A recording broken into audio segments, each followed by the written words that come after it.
Good afternoon, everyone. Earlier this week, I spoke with President Putin of Russia about the nature of our relationship, the relationship between our two countries. And I was candid, respectful. The conversation was candid and respectful. Two great powers with significant responsibility for global stability. And President Putin and I have had a significant responsibility to steward that relationship. I take that responsibility very seriously, as I'm sure he does. Russia and Americans are both proud and patriotic people. And I believe the Russian people, like the American people, are invested in a peaceful and secure future of our world.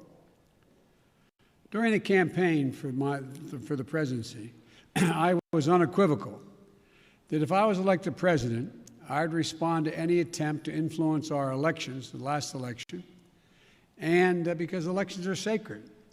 They're sovereign undertakings, and they're an expression of the will of the American people. And we cannot allow a foreign power to interfere in our democratic process with impunity.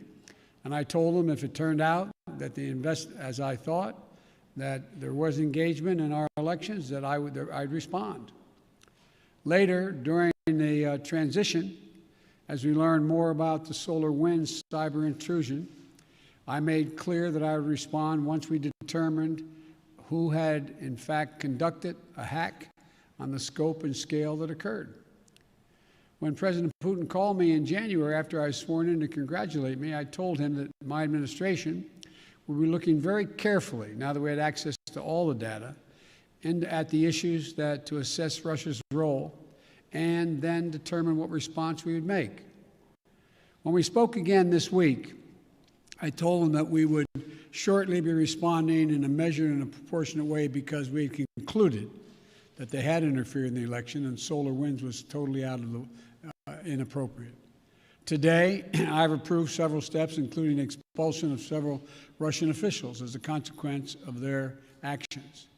I've also signed an executive order authorizing new measures, including sanctions to address specific harmful actions that Russia has taken against U.S. interests. I was clear with President Putin that we could have gone further, but I chose not to do so. I chose to be proportionate. The United States is not looking to kick off a cycle of escalation and conflict with Russia. We want a stable, predictable relationship. If Russia continues to interfere with our democracy, I'm prepared to take further actions to respond. It is my responsibility as President of the United States to do so. But throughout our long history of competition, our two countries have been able to find ways to manage tensions and to keep them from escalating out of control. There are also areas where Russia and the United States can and should work together. For example, in the earliest days of my administration, we were able to move quickly to extend for 5 years the New START Treaty and maintain that key element of nuclear stability between our nations. That was in the interest of the United States, of Russia, and quite frankly, of the world. And we got it done. When I spoke to President Putin, I expressed my belief that communication between the two of us personally and directly was to be essential in moving forward to a more effective relationship, and he agreed on that point.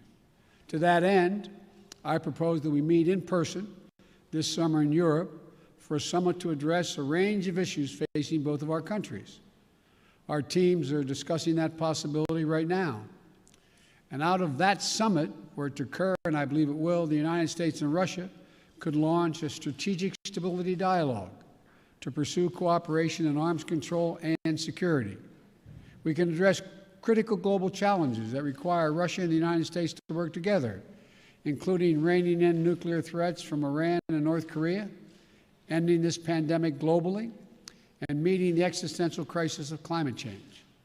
I also made clear to President Putin that the United States is unwavering in our support of our allies and partners in Europe. In that vein, I expressed concern about Russia's military buildup on Ukraine's border and in occupied Crimea. I affirmed U.S. support for the sovereignty and territorial integrity of Ukraine, and I strongly urged him to refrain from any military action. Now is the time to de-escalate. The way forward is through thoughtful dialogue and diplomatic process.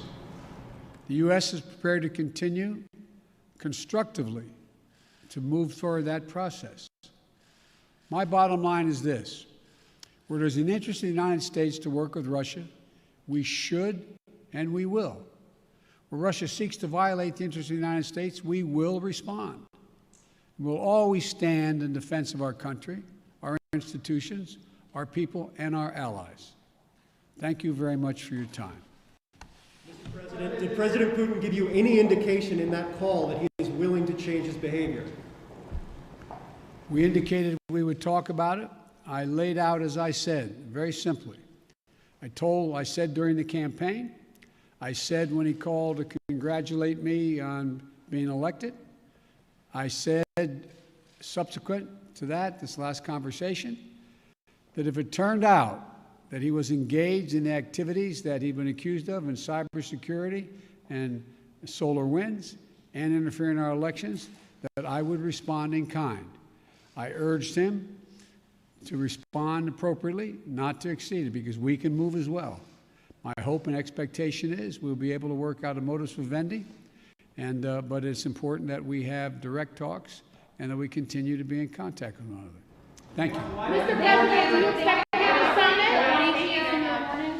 Pardon me? Why not Nord Stream? Why didn't you keep going with the sanctions on Nord Stream 2, Mr. President? Nord Stream 2 is a complicated issue affecting our allies in Europe. I've been opposed to Nord Stream 2 for a long time, from the beginning, when I was out of office, and even before office, before I left office as vice president. But that still is an issue that is in play. Thank you very much.